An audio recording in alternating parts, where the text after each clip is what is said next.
जी नमस्कार, मैं हूं चंदन भारती और आप देखना शुरू कर चुके हैं सिटी न्यूज। सवाल यहां पर है कि 4 विधायक कांग्रेस के कहां चले गए। आखिर महागठबंधन की बैठक में वो 4 विधायक क्यों नहीं पहुंचे। सवाल यहां पर इसलिए बन रहा है चूंकि महागठबंधन इस बार बुरी तरह हार गई चुनाव में। इसके बाद समीक्षा बैठक का दौर चल रहा है, लगातार सभी खेमे में दौर चल रहा है, चाहे राजद हो, कांग्रेस हो, वीआईपी पार्टी हो या महागठबंधन से जुड़ी जितनी पार्टियां हैं, बारी बारी से सभी लोग समीक्षा कर रहे हैं कि आखिर चूक कहां रह गई। तेजस्वी यादव दावे के साथ कैमरे के सामने बोलते थे कि मैं सीएम पद का शपथ लेने जा रहा हूं इस तारीख को। वहीं पर डिप्टी सीएम के लिए ख्याली पकाव पका रहे थे वीआईपी वाले मुकेश सहनी, लेकिन इस बार वंचित रह गए। अब आइए 4 विधायक कहां हैं उस पर चर्चा कर लिया जाए। केंद्रीय मंत्री चिराग पासवान से जब सवाल किया गया क्या वो जो 4 विधायक हैं एनडीए के साथ आने वाले हैं क्या, चिराग पासवान ने कहा ऐसे में कई विधायक हैं जो गाहे बगाहे हम लोग से संपर्क में हैं, यानी चिराग पासवान जी के संपर्क में हैं, जो प्रधानमंत्री नरेंद्र मोदी के सोच के साथ जुड़ना चाहता है, जो नीतीश कुमार के नेतृत्व के साथ जुड़ना चाहता है। कौन किसके साथ जाएगा या मैं नहीं कह सकता, लेकिन विपक्ष बिहार में पूरी तरीके से धराशायी हो चुकी है। मुझे नहीं लगता कि इस डूबते हुए नैया की सवारी कोई भी करेगा।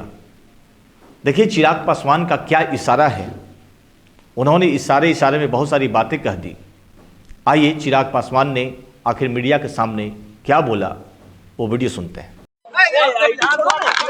आराम से पार्लियामेंट का सेशन भी शुरू हो रहा है। एसआईआर और वोट चोरी जैसे मुद्दे पे घेरने की कोशिश की जा रही है। पार्लियामेंट का सेशन और बिहार विधानसभा का सत्र दोनों की शुरुआत होने जा रही है और दोनों जगह एनडीए ने जिस मजबूती के साथ अपनी उपस्थिति दर्ज की है, ऐसे में अगर मैं बिहार की बात करूं तो ये शुरुआत होगी उन वादों को पूरा करने की जो चुनाव प्रचार के दौरान एनडीए के द्वारा, हमारे नेताओं के द्वारा, हम लोगों के द्वारा जो वादे किए गए थे, संकल्प पत्र में जिन बातों का जिक्र हम लोगों ने किया था। आपने देखा होगा कि कैबिनेट की पहली ही बैठक में जिस तरीके से मुख्यमंत्री नीतीश कुमार जी के नेतृत्व में कई बड़े फैसले लिए गए, जिसमें से कुछ हम लोगों के मंत्री जिस विभाग की जिम्मेदारी संभाल रहे हैं, शुगर मिल की बात हो, ये तमाम विषय जो चुनाव प्रचार के दौरान हम लोगों ने वादे किए थे, उनको पूरा करने की जिम्मेदारी जवाबदेही हम लोग के ऊपर है। दूसरी तरफ जब पार्लियामेंट का सत्र भी कल से शुरू हो रहा है, मैं मानता हूं विपक्ष एक बार फिर से गतिरोधक बनने का प्रयास करेगा। जिस तरीके से मॉनसून सत्र में बाधा डालने का प्रयास विपक्ष के द्वारा किया गया, उनके पास सिर्फ एक ही लक्ष्य अब रह गया है कि ना वो काम करेंगे ना किसी को काम करने देंगे। इसी भूमिका में विपक्ष बिहार में भी और यही भूमिका में केंद्र में भी विपक्ष ना काम करना है ना काम करने देना है।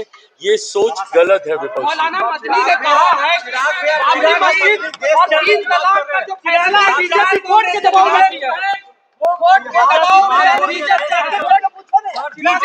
बीजेपी के दबाव में कोर्ट ने ये फैसला लिया। बाबरी मस्जिद और 3 तलाक जो है वो दबाव में है, बीजेपी के दबाव में फैसला लिया गया। अगर आप न्याय प्रणाली पर भी भरोसा नहीं करेंगे तो ये गलत है ना। आप देश को आप अराजकता में नहीं लेके जा सकते। कानून व्यवस्था जिसके ऊपर और कोई नहीं है, कानून के सामने हर कोई एक बराबर है और भारत में कानून का राज चलता है। न्याय प्रणाली पर भी अगर कोई भरोसा नहीं करेगा तो इस सोच के बारे में कुछ नहीं कहा जा सकता। भारत की न्याय प्रक्रिया जिस तरीके से बिना कोई पक्षपात किए सत्य के साथ न्याय की स्थापना के लिए कार्य करती है, ऐसे में अगर आप उसको भी किसी राजनीतिक दल के दबाव की बात कहेंगे तो आप बुनियादी ढांचे के ऊपर प्रहार कर रहे हैं। आप न्यायिक ढांचे पर प्रहार करके कहीं ना कहीं अराजकता का माहौल देश में उत्पन्न करना चाह रहे हैं। तुष्टीकरण की राजनीति से आप भेदभाव की भावना को भड़काने का प्रयास कर रहे हैं, ये गलत। जेडीयू के साथ जाने की बात हो रही है, तेजस्वी ने बैठक बुलाया, कांग्रेस के विधायक नहीं पहुंचे।